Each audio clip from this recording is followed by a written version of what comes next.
This is आरजब Jain. Welcome to social lab. तो इस चैप्टर में हम हिस्ट्री का चैप्टर 2 जो कि है नेशनलिज्म इन इंडिया वो पढ़ने वाले हैं, जिसका हम पूरा चैप्टर नहीं, इसमें से जो एक टॉपिक है बहुत इंपॉर्टेंट टॉपिक है कि ये मूवमेंट कब शुरू हुआ, कैसे शुरू हुआ और जो फर्स्ट वर्ल्ड वॉर था उसका क्या इम्पैक्ट रहा इस चैप्टर इस मूवमेंट के अंदर। तो इस वाले टॉपिक को हम पढ़ने वाले हैं, समझने वाले हैं। तो शुरू करते हैं।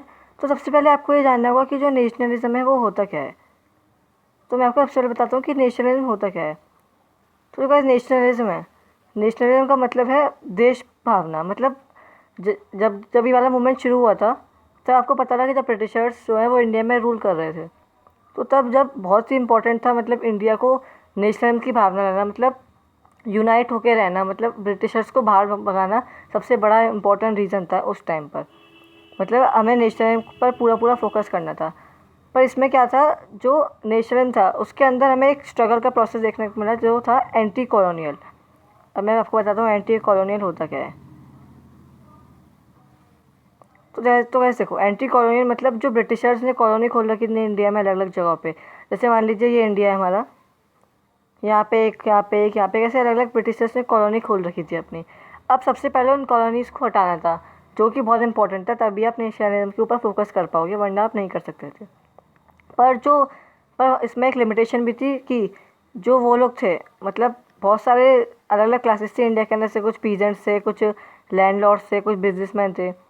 तो वो सब क्या था, उन सब का नेशनलिज्म का मतलब अलग अलग था। मतलब बिजनेसमैन चाहते थे कि हमारे ऊपर से टैक्स थोड़ा कम हो जाए, और लैंडलॉर्ड्स चाहते थे कि हमें, सॉरी लैंड पीजेंट्स चाहते थे कि हमारे ऊपर जो ज़मींदार ऊपर बैठे हुए हैं वो कम हो जाए। वो हम आगे पढ़ेंगे चैप्टर में।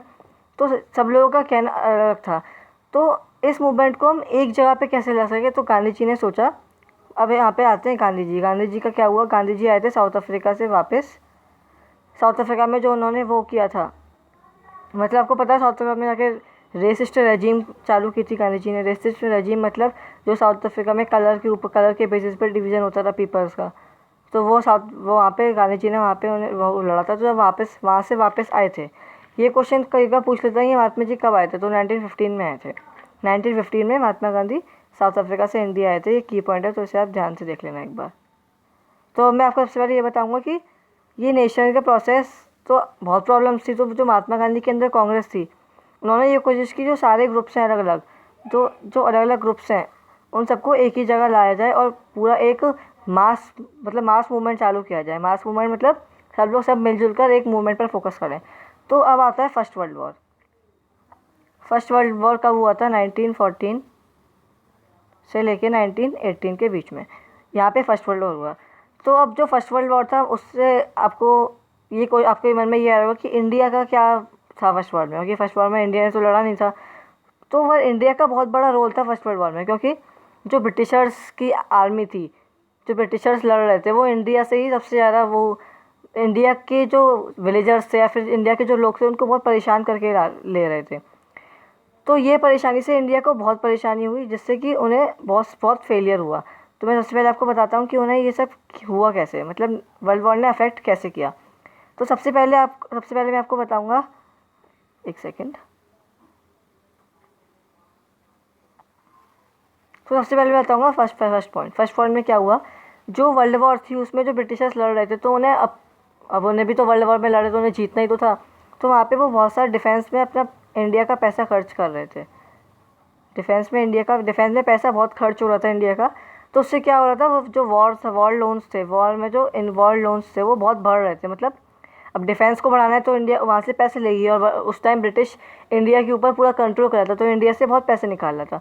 तो अब ये हो रहा था, तो फिर क्या हुआ, जो फिर कस्टम ड्यूटीज़ थी, मतलब कस्टम ड्यूटीज़ का मतलब होता है जैसे जो इंडिया के लोग थे उन सबको ज़बरदस्ती उनसे काम करवाना, या मतलब उनसे बहुत फोर्सली का लेबर रखवाना।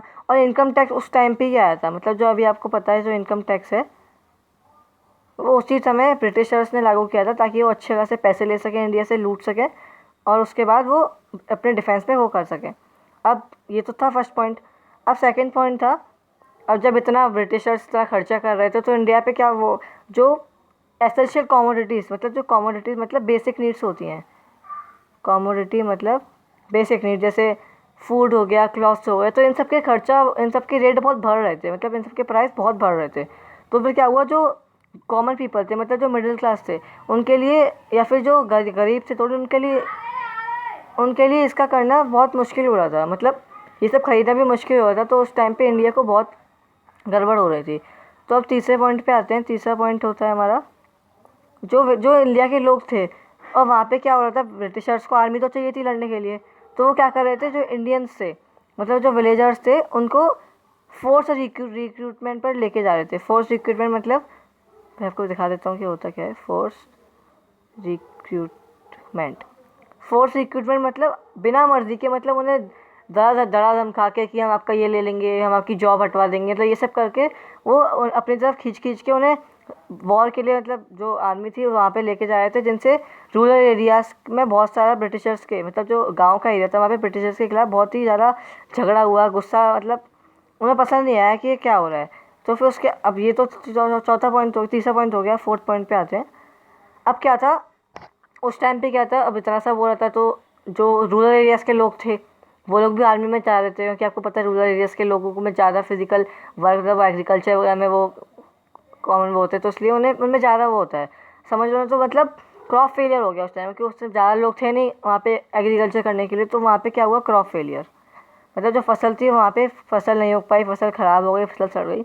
और शॉर्टेज ऑफ फूड, मतलब अब फसल नहीं उग पाई तो खाने की कमी हुई ना, शॉर्टेज ऑफ फूड। इससे क्या हुआ, इससे अब जो कॉमन पीपल थे उनको और भी प्रॉब्लम हो गई। अब उन्हें खाने के लिए, उन्हें खाना इतना महंगा है, चलो कम से कम अब खाना महंगा तो कुछ ना कुछ करके खरीद तो रहे थे, अब खाने की कमी भी हो गई, अब खाना महंगा भी नहीं, खाने की कमी भी हो गई। तो अब क्या हुआ उस समय, एक इन्फ्लुएंजा एपिडेमिक, मतलब इन्फ्लुएंजा एक बीमारी आई, इन्फ्लुएंजा एपिडेमिक।